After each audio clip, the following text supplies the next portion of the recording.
जय श्री राधे, जय श्री कृष्ण। श्रीमद् भागवत गीता भगवान कहते हैं, बिना कारण कृपा करने वाले प्रभु जीव को मनुष्य शरीर देते हैं, जिससे यह जीव मनुष्य शरीर पाकर स्वतंत्रता से अपना कल्याण कर ले।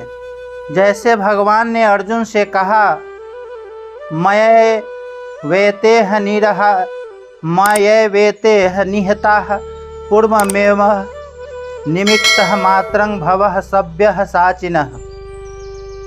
अर्थात मेरे द्वारा ये पहले ही मारे जा चुके हैं, तू केवल निमित्त मात्र बन जा। ऐसे ही मनुष्य मात्र को विवेक और उद्धार की पूरी सामग्री देकर भगवान ने कहा है कि तू अपना उद्धार कर ले, अर्थात अपने उद्धार में तू केवल निमित्त मात्र बन जा। मेरी कृपा तेरे साथ है। इस मनुष्य शरीर रूपी नौका को पाकर मेरी कृपा रूपी अनुकूल हवा से जो भवसागर को नहीं तरता, अर्थात अपना उद्धार नहीं करता, वह आत्महत्यारा है। मयानुकूलेन नभस्वः तेरितं पुमानः भवाविधं न तरेतः स आत्महा। अर्थात गीता में भी भगवान ने कहा है कि जो परमात्मा को सब जगह समान रीति से परिपूर्ण देखता है, वह अपनी हत्या नहीं करता, इसीलिए वह परम गति को प्राप्त होता है। इसी से भी यह सिद्ध हुआ कि मनुष्य शरीर प्राप्त होने पर अपना उद्धार करने का अधिकार, सामर्थ्य, समझ आदि पूरी सामग्री मिलती है।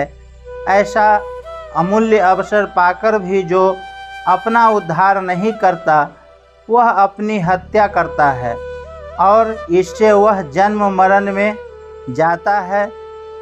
अगर यह जीव मनुष्य शरीर पाकर शास्त्र और भगवान से विरुद्ध न चले तथा मिली हुई सामग्री का ठीक ठीक उपयोग करे, तो इसकी मुक्ति स्वतः सिद्ध है। इसमें कोई बाधा लग ही नहीं सकती। मनुष्य के लिए यह खास बात है कि भगवान ने कृपा करके जो सामर्थ्य, समझ आदि सामग्री दी है, उसका मैं दुरुपयोग नहीं करूँगा, भगवान के सिद्धांत के विरुद्ध नहीं चलूँगा। ऐसा वह अटल निश्चय कर ले और उस निश्चय पर डटा रहे। अगर अपनी असामर्थ्य से कभी दुरुपयोग भी हो जाए तो मन में उसकी जलन पैदा हो जाए और भगवान से कह दे कि हे नाथ, मेरे से गलती हो गई, अब ऐसी गलती कभी नहीं करूँगा। हे नाथ, ऐसा बल दो जिससे कभी अपने सिद्धांत से विपरीत न चलूँ, तो उसका प्रायश्चित हो जाता है और भगवान से मदद मिलती है। मनुष्य की असामर्थ्य दो तरह से होती है। एक असामर्थ्य यह होती है कि वह कर ही नहीं सकता। जैसे किसी नौकर से कोई मालिक यह कह दे कि तुम इस मन को उठाकर एक मील तक ले जाकर रख दो, तो वह यह काम कर ही नहीं सकता। दूसरी असामर्थ्य यह होती है कि वह कर तो सकता है और करना चाहता भी है, फिर भी समय पर प्रमादवश नहीं करता।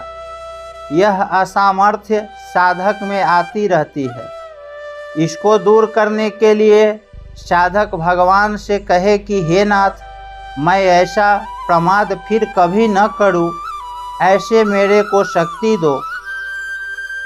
भगवान की दी हुई स्वतंत्रता के कारण भगवान ऐसा संकल्प कभी कर ही नहीं सकते कि इस जीवन के इतने जन्म होंगे। इतना ही नहीं, चर अचर अनंत जीवों के लिए भी भगवान ऐसा संकल्प नहीं करते कि उनके अनेक जन्म होंगे। हाँ, यह बात जरूर है कि मनुष्य के सिवाय दूसरे प्राणियों के पीछे परंपरा से कर्म फलों का तांता लगा हुआ है, जिससे वह बार बार जन्मते मरते रहते हैं। ऐसी परंपरा में पड़े हुए जीवों में से कोई जीव किसी कारण से मनुष्य शरीर में अथवा किसी अन्य योनि में भी प्रभु के चरणों की शरण हो जाता है, तो भगवान उसके अनंत जन्मों के पापों को नष्ट कर देते हैं। कोटि विप्र बधलाग ही जाहो, आए शरण तजहु नहीं ताहो।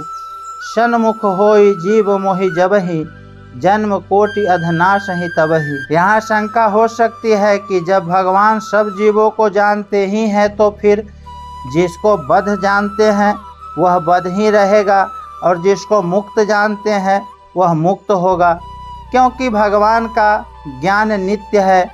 यह शंका वस्तुतः संसार की सत्ता और महत्ता को लेकर हमारी दृष्टि में है।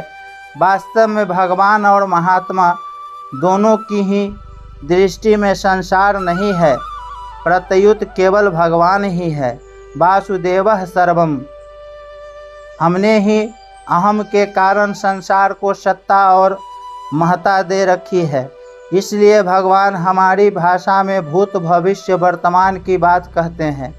अगर वे हमारी भाषा में नहीं बोलेंगे तो हम समझेंगे कैसे? जैसे हमें अंग्रेजी भाषा सिखाने वाला अगर अंग्रेजी भाषा में ही बोले तो हम अंग्रेजी सीख ही नहीं सकेंगे। भगवान का आज्ञा नित्य है, सब कुछ भगवान के ज्ञान के अंतर्गत है, उनके आज्ञा से बाहर कुछ भी नहीं है। भगवान के ज्ञान में उनके सिवाय कुछ नहीं है। जीव ने ही अहम के कारण जगत को धारण कर रहा है। येदं धार्यते जगत, अतः बंधन और मोक्ष जीव के ही बनाए हुए हैं। तत्व से न बंधन है न मोक्ष, किंतु केवल परमात्मा ही है।